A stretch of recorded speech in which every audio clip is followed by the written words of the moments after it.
L'Assemblée nationale tient sa première session ordinaire de l'année. Pendant 3 mois, les députés vont examiner une série de projets de loi, principalement à caractère organique, indispensables à l'ancrage du nouveau cadre de gouvernance politique et institutionnelle.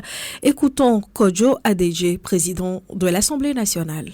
L'histoire nous jugera sur nos actes. Soyons donc à la hauteur des attentes de nos concitoyens qui placent en nous leur espoir d'un avenir meilleur. Ensemble, transcendons nos différences et posons les jalons d'une nation forte, unie et résolument tournée vers l'avenir. Dans quelques jours, le Congrès, assemblée plénière des députés et des sénateurs, se réunira pour accomplir une mission historique et décisive. Il s'agira de l'élection du président de la République. Cette élection marquera une étape majeure dans l'évolution de notre système politique dans le cadre du régime parlementaire. L'exercice de ces prérogatives constituera un moment clé dans la mutation de notre cadre institutionnel et social. Nous considérons donc que cette nouvelle ère nous impose, en tant qu'élus du peuple et représentants de la nation, un devoir renforcé, une exemplarité irréprochable, une vision éclairée et un sens aigu des responsabilités pour accompagner cette transition. Au cours de la session ordinaire qui s'ouvre, nous nous pencherons sur le projet restant ainsi que sur d'autres textes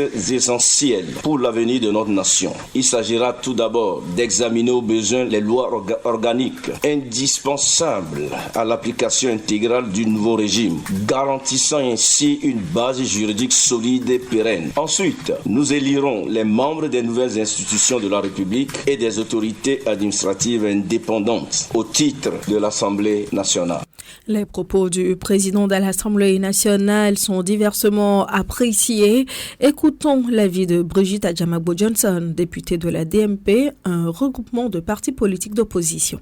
C'est une séance qui est prévue déjà par la Constitution de 92.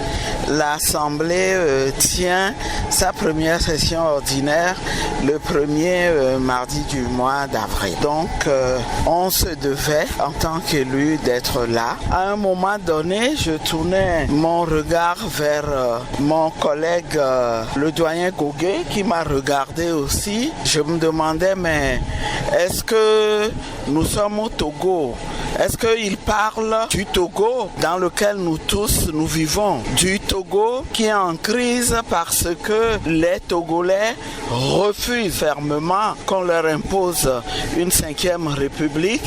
Et on a l'impression qu'on se ment sans gêne. Il a le culot de faire croire, parce qu'il y a des invités, que le pas vers la 5e république a été fait dans des conditions normales, dans un dialogue avec toute la classe politique. Je pense qu'il faut qu'on arrête de se mentir pour ne pas conduire ce pays-là dans le gouffre au bord duquel il se trouve. Les contestations continuent de plus belle jusqu'à ce que ceux qui ne veulent pas entendre raison, ils puissent comprendre qu'ils doivent arrêter la comédie et ça n'ira pas loin. C'était Brigitte Adjamagbo-Johnson, députée de la DMP. 95.5 Nana FM.